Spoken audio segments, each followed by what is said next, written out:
दोस्तों, क्या आप भी उन लोगों में से हैं जो यह मानते हैं कि उनकी किस्मत को बदलने का कोई अवसर नहीं है और उनका भविष्य पहले से तय है? क्या आपको लगता है कि मेहनत और संघर्ष करने के बावजूद आपकी किस्मत में कोई बदलाव नहीं हो सकता? अगर आपका जवाब हाँ है, तो आइए आपकी इस सोच को एक पौराणिक कथा के माध्यम से बदलते हैं। आपसे निवेदन है कि इस कहानी में हमारे साथ अंत तक बने रहे।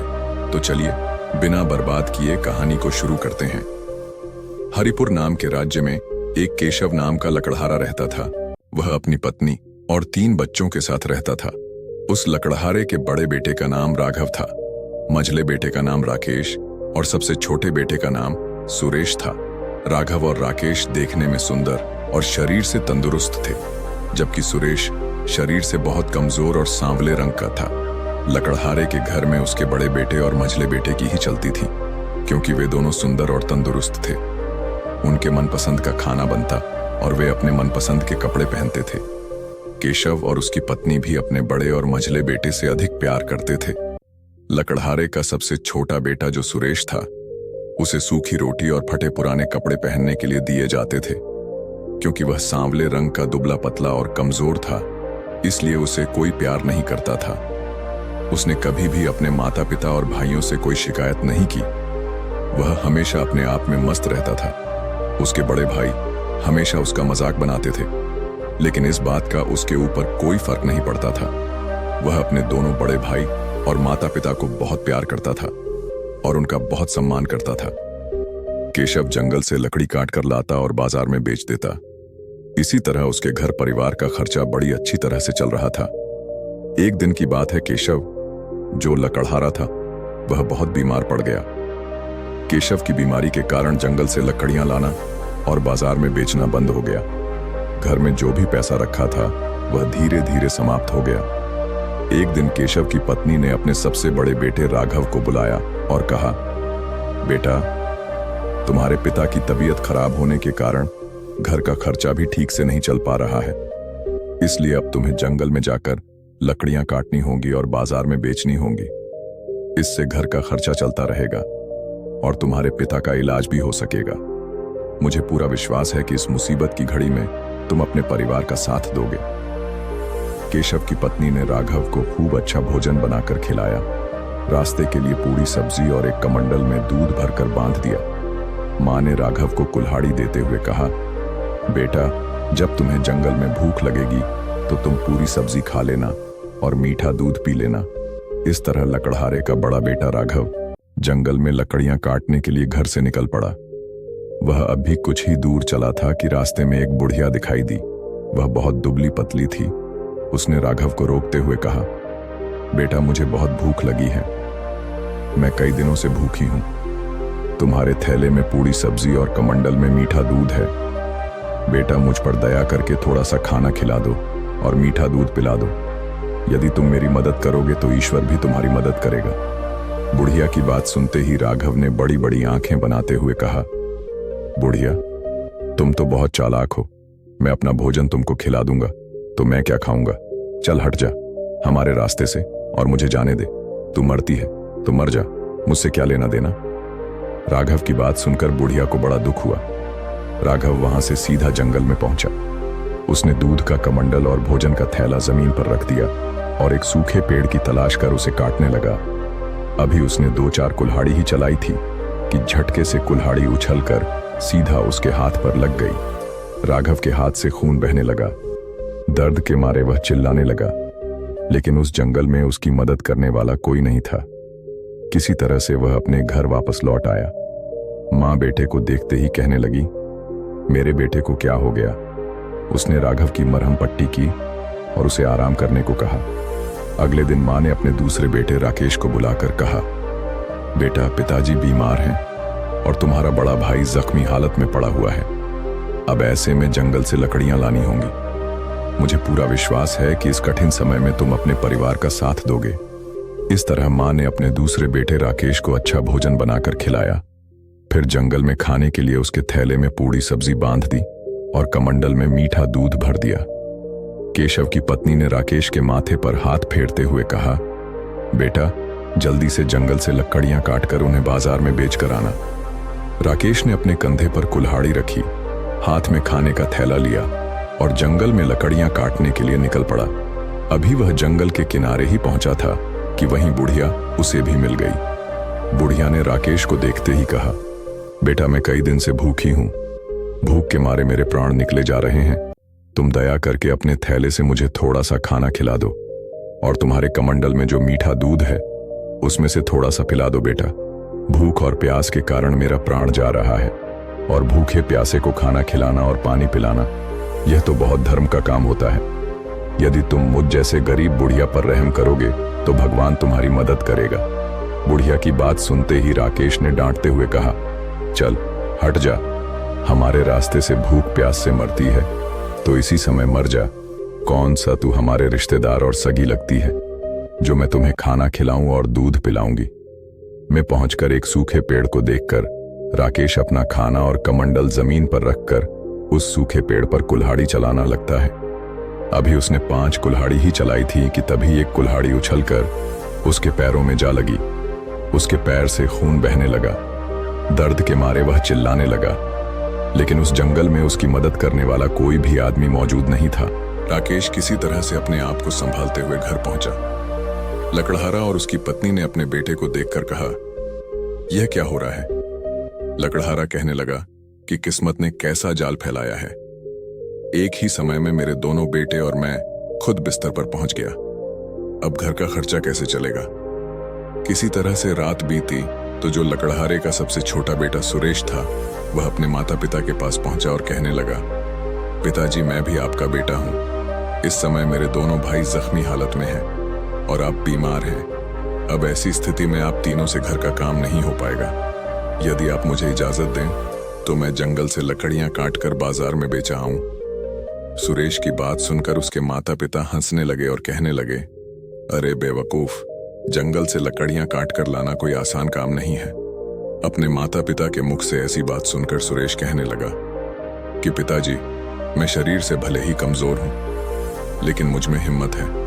मैंने अपने बुजुर्गों से सुना है कि जो हिम्मत करके आगे बढ़ता है भगवान उसकी मदद स्वयं करते हैं। लकड़हारा और उसकी पत्नी कहने लगे, बेटा तुम तो बेवकूफी बातें कर रहे हो। तुम्हारे शरीर में तो इतना जोर भी नहीं है कि तुम कुल्हाड़ी ठीक से चला सको और दिमाग में इतनी अक्ल नहीं है कि तुम बाजार में जाकर लकड़ियां बेच सको।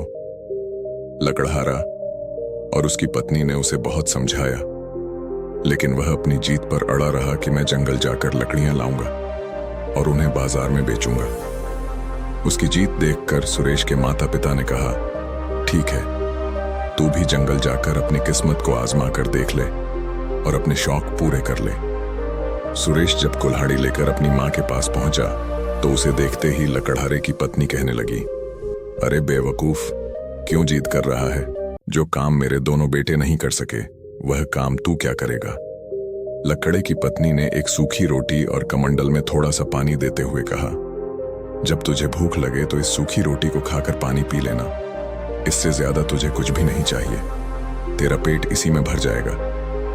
मां ने जहां अपने दोनों बड़े बेटे राघव और राकेश के लिए पूड़ी सब्जी और मीठा दूध देकर जंगल भेजा था, वहीं सुरेश को एक सूखी रोटी और पानी देकर जंगल भेज दिया।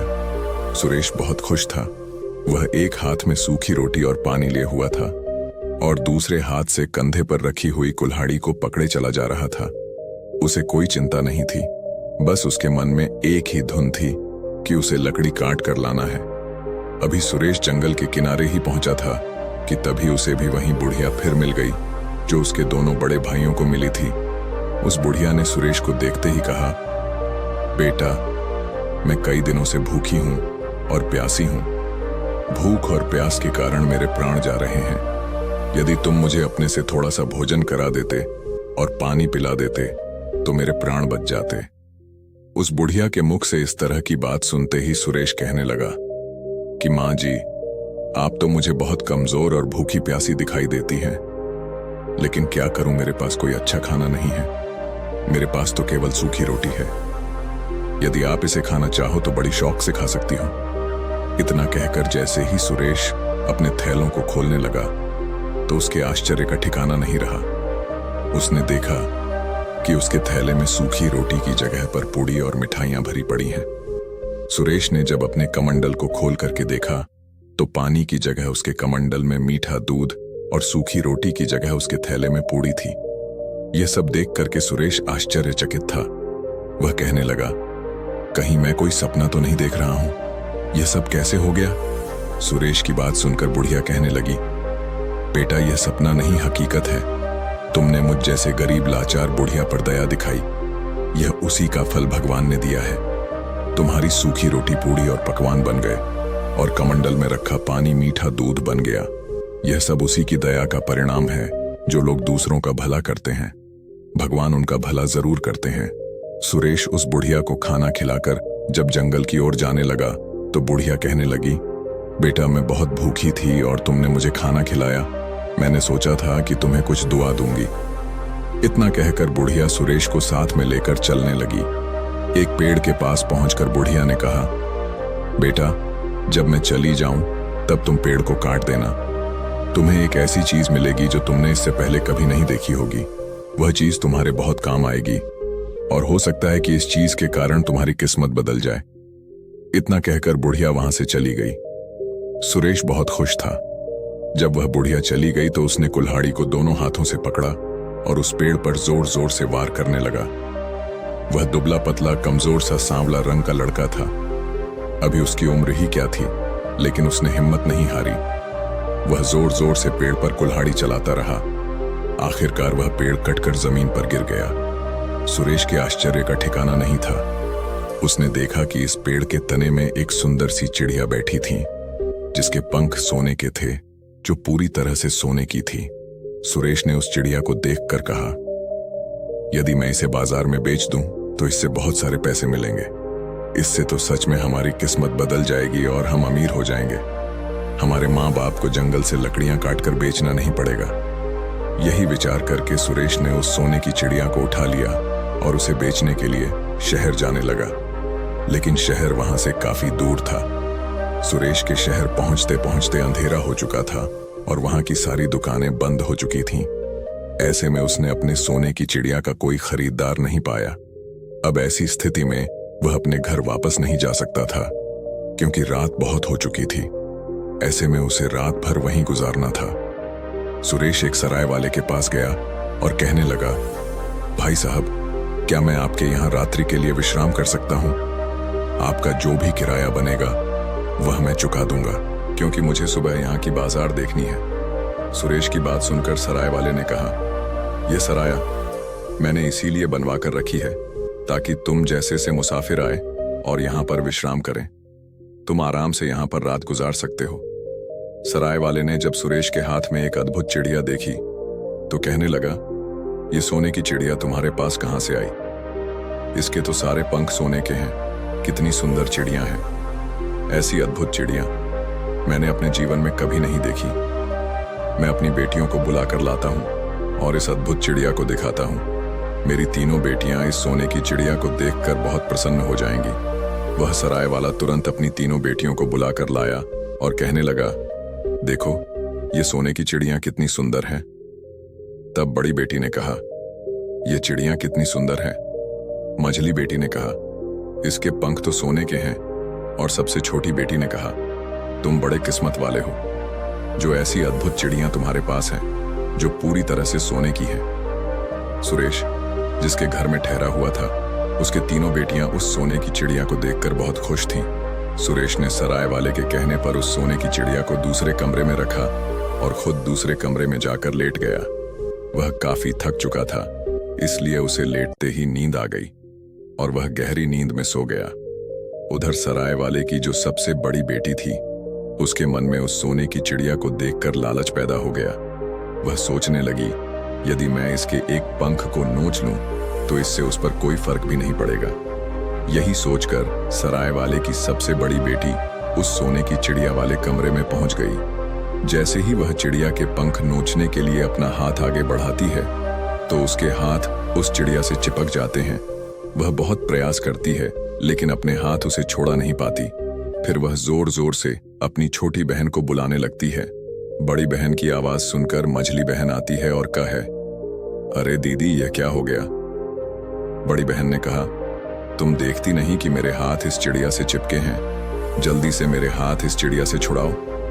जैसे ही वह हाथ छुड़ाने के लिए उस चिड़िया को हाथ लगाती है, वैसे ही उसके हाथ भी उसे चिपक जाते हैं। अब क्या उन दोनों बहनों के हाथ उस सोने की चिड़िया से चिपक जाते हैं और वह दोनों अपनी छोटी बहन को आवाज देने लगती हैं।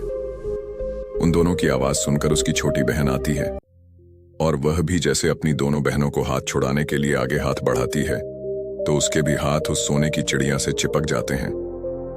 रात भर उन तीनों बहनों के हाथ उस सोने की चिड़िया से चिपके रहे और वह रात भर रोती रही। सुबह होते ही सुरेश जैसे ही चिड़िया के पास पहुंचा, वहां का नजारा देखकर वह दंग रह गया। सुरेश विचार करने लगा, जरूर इन तीनों ने इस सोने की चिड़िया को चुराने की कोशिश किया होगा, इसीलिए इन तीनों के हाथ इससे चिपक गए हैं। तभी वह सराय वाला भी वहीं आ गया और कहने लगा, अरे दुष्ट लकड़हारे, तुमने यह क्या कर दिया? तुम देखते नहीं कि मेरे तीनों बेटियों के हाथ तुम्हारी सोने की चिड़िया से चिपक गए हैं? सुरेश कहने लगा, इसमें मैंने कुछ नहीं किया है। जो भी किया है वह तुम्हारी तीनों बेटियों ने मिलकर किया है। जरूर इन्होंने इस सोने की चिड़िया को चुराने का प्रयास किया होगा, इसीलिए इनको इनकी करनी का फल मिला है। इसमें मेरी कोई गलती नहीं है। मुझे तो अपनी चिड़िया लेकर जाना है। और इतना कहकर सुरेश अपनी चिड़िया को लेकर वहां से चल पड़ा। उसकी सोने की चिड़िया के साथ वह सराय वाले की 3 बेटियां भी चलने लगी, क्योंकि उन तीनों के हाथ उस सोने की चिड़िया से चिपके हुए थे। ऐसे में वह सराय वाला भी कुछ नहीं कर पा रहा था। जब सुरेश वहां से कुछ दूर शहर के बाहर निकला, तभी एक बूढ़े आदमी की नजर उन पर पड़ गई। वह बूढ़ा आदमी सराय वाले की तीनों बेटियों को देख पहचान गया। वह सोचने लगा, यह लड़का आखिर इन तीनों को लेकर कहां जा रहा है। तभी उस बूढ़े आदमी ने आवाज लगाई, अरे बेटे, तुम इन तीनों लड़कियों को लिए कहां जा रहे हो? रुक जाओ। जब सुरेश ने उसकी किसी बात पर ध्यान नहीं दिया और वह चलता रहा, तभी दौड़कर वह बूढ़ा उन लड़कियों को छुड़ाने के लिए जैसे ही उस लड़की को अपना हाथ लगाता है, वह भी उनके साथ चिपक जाता है। तब वह कहने लगा, यह क्या हो गया? मेरा हाथ कैसे चिपक गया? मुझे छुड़ाओ। इस तरह से वह जोर जोर से आवाज लगाकर चिल्लाने लगा। तभी वहां से एक राहगीर गुजर रहा था। उस राहगीर ने देखा कि एक लड़का अपने बगल में एक चिड़िया को दबाए जा रहा है और उस चिड़िया के पीछे पीछे 3 लड़कियां रोए जा रही हैं और उन लड़कियों के पीछे एक बूढ़ा आदमी जो बचाओ बचाओ की आवाज लगा रहा है। उस राहगीर की कुछ समझ में नहीं आ रहा था और वह दौड़कर उस बूढ़े आदमी को बचाने के लिए जैसे ही उसको हाथ लगाया, वह भी उनके साथ चिपक गया। डर के मारे वह राहगीर चिल्लाने लगा, बचाओ बचाओ, मेरे हाथ चिपक गए हैं। वहीं पर रास्ते में 2 किसान अपने खेतों में काम कर रहे थे। उस राहगीर की आवाज सुनकर वह भी उसे बचाने के लिए दौड़ पड़े और जैसे ही उन दोनों किसानों ने राहगीर को पकड़कर पीछे खींचना चाहा, वैसे ही उन दोनों के हाथ भी उस राहगीर से चिपक गए। वह दोनों किसान बहुत प्रयास किया अपना हाथ छुड़ाने के लिए, लेकिन वह अपना हाथ नहीं छुड़ा पाए। फिर मजबूर होकर के पीछे पीछे चलने लगे। अब आगे सुरेश चिड़िया को बगल में दबाए जा रहा था। उसके पीछे सराय वाले की 3 बेटियां चली जा रही थीं। उनके पीछे एक बूढ़ा आदमी, फिर उनके पीछे राहगीर और उसके बाद में दोनों किसान। कुल मिलाकर 7 आदमी उस लकड़हारे के बेटे के पीछे पीछे चल रहे थे, क्योंकि उस चिड़िया ने उन सबको जकड़ रखा था और वह सभी बेबस होकर के पीछे पीछे चले जा रहे थे। शाम होते होते वह एक शहर में पहुंच गया। जैसे ही वे लोग शहर में पहुंचे तो उन्हें देखने के लिए भीड़ लग गई। लोग अपनी छतों से और सामने से चारों तरफ से उन्हें देखे जा रहे थे। ऐसा नजारा किसी ने पहले नहीं देखा था। शहर में दाखिल होने से पहले सराय वाले की बड़ी बेटी ने सुरेश से कहा, तुम ऐसे कब तक चलते रहोगे? हम लोग थक चुके हैं और रात भी होने वाली है। अब आगे जाने के बजाय यहीं पर रुक जाओ। तब सुरेश उन सभी को लेकर एक जगह पर पहुंचा और कहने लगा, हम मुसाफिर हैं, क्या हम सभी आज रात्रि के लिए यहाँ पर रुक सकते हैं? उस बिल्डिंग का जो मालिक था वह कहने लगा, यह जगह हमने इसीलिए बनवाई है कि तुम जैसे मुसाफिर यहाँ पर आकर रुक सके। तुम्हें यहाँ भोजन और बिस्तर सब कुछ मिलेगा। तुम आराम से यही रात गुजार सकते हो। सुरेश उन सभी लोगों को लेकर उस बिल्डिंग के अंदर चला गया और वह सभी आगे पीछे करके वहीं पर बैठ गए। उन सभी को देखकर उस जगह का जो मालिक था वह कहने लगा, तुम्हारा यह काफिला तो बड़ा अनोखा है। ऐसा लगता है कि तुम यहाँ अपनी किस्मत आजमाने और राजकुमारी को हंसाने के लिए यहाँ पर आए हो। उसकी बात सुनकर सुरेश कहने लगा, राजकुमारी को हंसाना, इसका क्या मतलब है? मैं कुछ समझा नहीं, मुझे साफ साफ बताओ। सुरेश की बात सुनकर उस जगह का मालिक था, वह कहने लगा, हमारे राजा की जो बेटी है वह हमेशा उदास और गुम रहती है। उसके चेहरे पर आज तक किसी ने मुस्कान नहीं देखी है। राजवैद्य ने कहा, राजकुमारी कि यदि ऐसी स्थिति रही तो राजकुमारी बीमार पड़ सकती है और उसकी जान भी जा सकती है। इसलिए राजा ने यह घोषणा करवा दी है कि जो भी व्यक्ति राजकुमारी को हंसा देगा उसके साथ राजकुमारी का विवाह कर दिया जाएगा। जब से राजा ने यह घोषणा करवाई तब से कई लोग अपनी किस्मत आजमाने के लिए आ चुके हैं, लेकिन कोई व्यक्ति आज तक सफल नहीं हो सका जो राजकुमारी को हंसा सके। सुरेश उस जगह के मालिक की बात सुनकर रात भर बेचैन रहा। वह सोचता रहा, मेरे साथ तो अनोखा काफिला है, हो सकता है इसे देखकर राजकुमारी हंस पड़े और मेरा राजकुमारी के साथ विवाह हो जाए और मेरी किस्मत ही बदल जाए। सुबह होते ही उसने अपनी सोने की ची को बगल में दबाया और उस काफिले को साथ में लेकर राजमहल की ओर चल पड़ा। जैसे ही सुरेश राजमहल के मुख्य दरवाजे पर पहुंचा तब पहरेदार ने देखते ही कहा, वाह भाई, तुम्हारा यह काफिला तो बहुत ही अद्भुत है। इसे देखकर लोग लौटपोट हो जाएंगे और मैं जान गया हूं कि तुम यहां पर क्यों आए हो। तुम्हारे काफिले को देखते ही लोग हंस हंस कर लौटपोट हो जाएंगे। मैं अभी तुम्हें राजा के पास ले चलता हूं। पहरेदार ने पहुंचकर राजा को सारी बात बताई। राजा ने तुरंत ही सुरेश को दरबार में पेश करने का हुक्म दे दिया। अब क्या था, सुरेश और उसका काफिला राजा के दरबार में हाजिर हो चुका था। पहुंचते ही सुरेश ने राजा से कहा, महाराज, मैंने आपकी घोषणा सुनी है और इसीलिए मैं अपनी किस्मत आजमाने के लिए आया हूं। यदि आप आदेश दें तो मैं राजकुमारी को हंसाने का पूरा प्रयास करूंगा और मुझे विश्वास भी है कि राजकुमारी को हंसी जरूर आ जाएगी। राजा ने जब सुरेश के काफिले को देखा तो कहा, वाह, बहुत खूब, तुम्हारा काफिला तो बहुत ही अद्भुत है। राजा ने कहा, एक लड़के के बगल में एक सोने की चिड़िया और उसी से चिपके हुए 7 आदमी, यह तो हंसी नहीं ठाके लगाने वाली बात है। यही विचार कर राजा ने तुरंत राजकुमारी को दरबार में बुलाया। राजकुमारी जब दरबार में पहुंची तो बहुत ही उदास गुमसुम थी, लेकिन जैसे ही उसकी नजर सुरेश पर पड़ी और उसके बगल में एक सोने की चिड़िया और उसी से चिपके हुए 7 आदमी, यह दृश्य देख करके राजकुमारी ने हंसी नहीं रोक पाई और हंसते हंसते लौटपोट हो गई। ठहाके लगाकर जोर जोर से हंसने लगी। राजकुमारी इससे पहले कभी नहीं हंसी थी, इसलिए राजकुमारी को देख करके सारा दरबार हंसने लगा। राजकुमारी को हंसते हुए देखकर राजा बहुत खुश था। राजकुमारी के ठहाके से सोने की चिड़िया से चिपके हुए लोग धीरे धीरे आजाद होने लगे। तभी सुरेश ने उस सोने की चिड़िया को सराय वाले की सबसे बड़ी बेटी को दिया और कहा, अब यह सोने की चिड़िया तुम्हारी है, तुम इसे अपने घर ले जा सकती हो।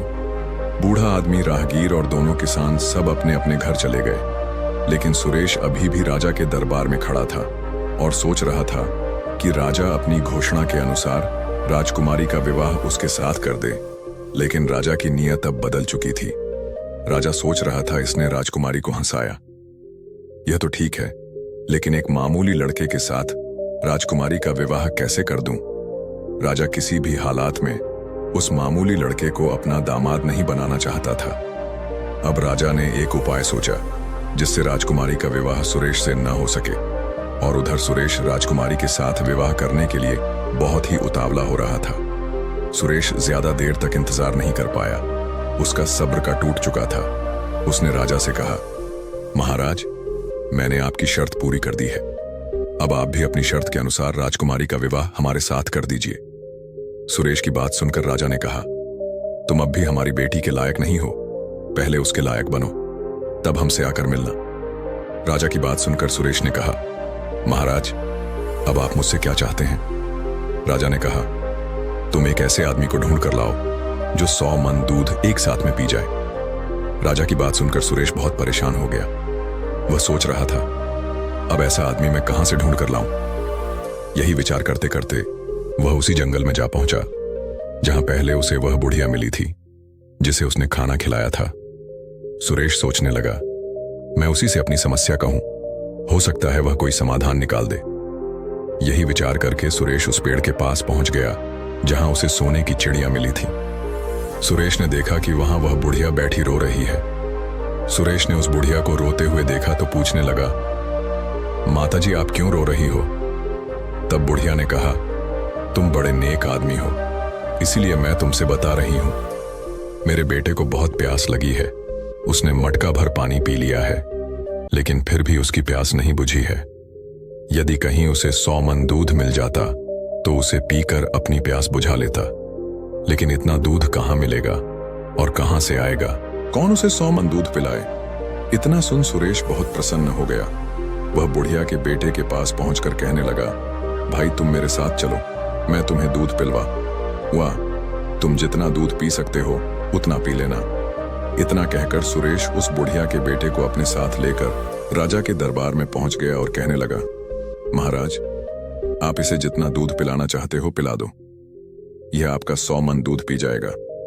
राजा ने उस नाटे कद काठी आदमी को देखकर कहा, यह आदमी देखने में तो बहुत छोटा है, यह कैसे इतना सारा दूध पी लेगा? सुरेश ने कहा, महाराज आप इसकी चिंता बिल्कुल मत करिए, आप दूध का इंतजाम करवाइए। राजा की आज्ञा से दूध मंगवाया गया और उस छोटे कद के आदमी ने दूध पीना शुरू किया। कुछ ही देर में दूध की सारी बाल्टियां खाली हो चुकी थीं।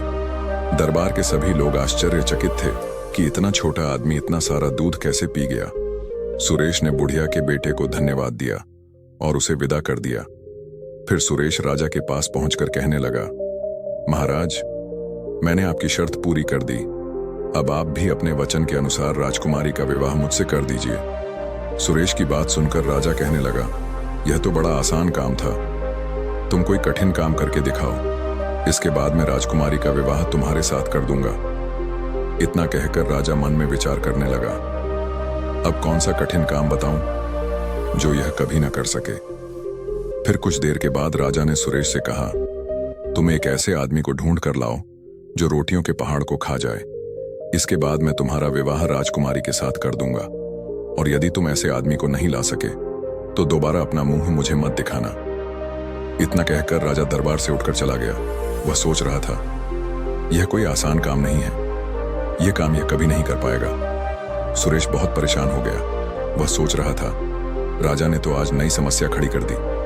सुरेश ने सोचा, मुझे वहीं पर जाना चाहिए जहां पर मुझे वह सोने की चिड़िया मिली थी।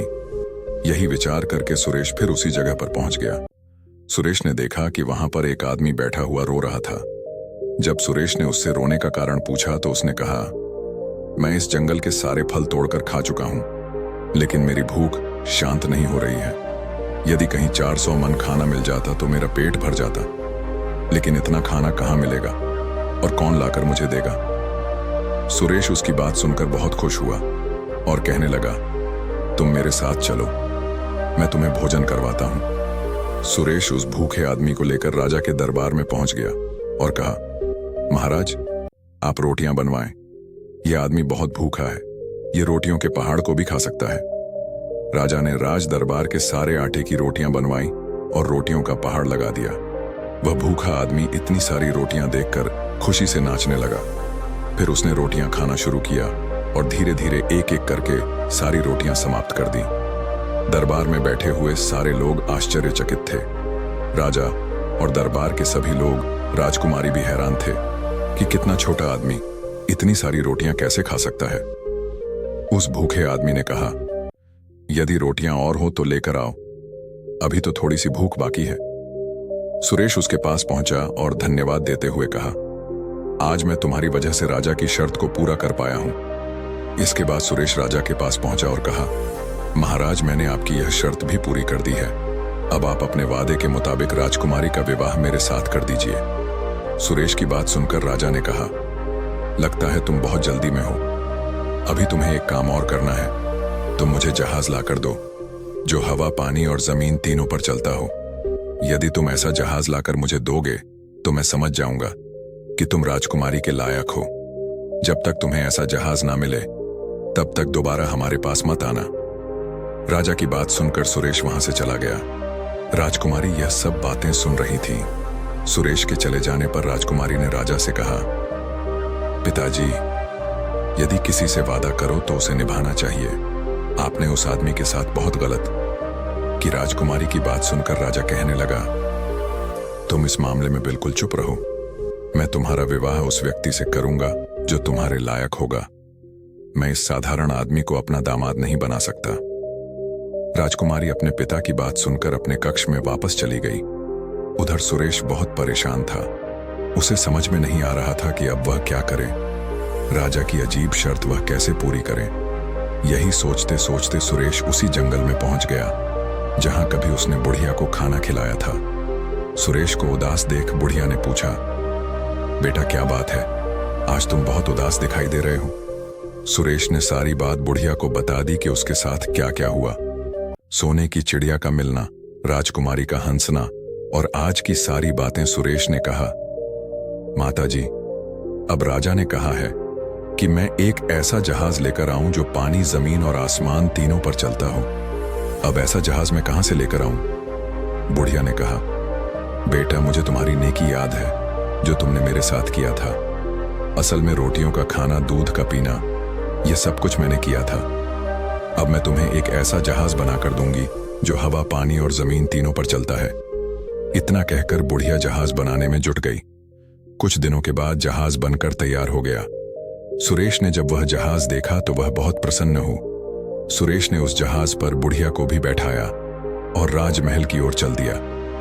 राजमहल पहुंचकर जब सुरेश उस जहाज से नीचे उतरा तो राजा के आश्चर्य का ठिकाना नहीं था। वह सोच रहा था, कैसे यह नामुमकिन काम मुमकिन कर रहा है। अब यह मेरी बेटी के योग्य है। अब इससे योग्य और कोई दूसरा नहीं हो सकता। यही सोचते हुए राजा ने राजकुमारी का विवाह सुरेश के साथ कर दिया। कुछ दिनों बाद सुरेश उस राज्य का राजा बन गया और उसकी किस्मत बदल चुकी थी। जब उसके माता पिता को यह बात पता चली कि उनका जो सबसे बेवकूफ लड़का था, जिसे वे नाकारा समझ रहे थे, वह तो बड़ा बुद्धिमान निकला, तो वे भी हैरान रह गए। दोस्तों, सपने देखना आसान है, लेकिन उन्हें पूरा करने का जज्बा उससे भी बड़ा होना चाहिए। जब घना अंधेरा हो और उम्मीद की कोई किरण नजर ना आए, तब भी अपने भीतर उस दिए को जलाए रखना जरूरी है जो हम हमारे लक्ष्य तक पहुंचा सकता है। असली खजाना वही है जो हमें हर चुनौती पार करने की ताकत देता है। अब सवाल यह है कि क्या आप भी अपने सपनों का पीछा करने के लिए तैयार हैं? क्या आप हर मुश्किल से लड़कर अपनी कहानी को उस ऊंचाई तक ले जाने का साहस जुटा सकते हैं जहां आपकी मेहनत और विश्वास का खजाना आपका इंतजार कर रहा है? एक बात हमेशा याद रखें, हर छोटा कदम एक बड़े बदलाव की ओर बढ़ता है, और जब आप अपनी जिंदगी में पहला कदम उठाते हैं तो वहीं से आपकी किस्मत बदलने की शुरुआत होती है। अब यह आप पर है कि क्या आप अपने सपनों को सच करने के लिए पहला कदम उठाने के लिए तैयार हैं? दोस्तों, आपने आज इस कहानी से क्या सीखा? आप हमें कमेंट सेक्शन में जरूर बताएं, और हाँ, हमारे चैनल को सब्सक्राइब करना ना भूलें ताकि आपको ऐसी ही और भी प्रेरणादायक कहानियां मिलती रहें।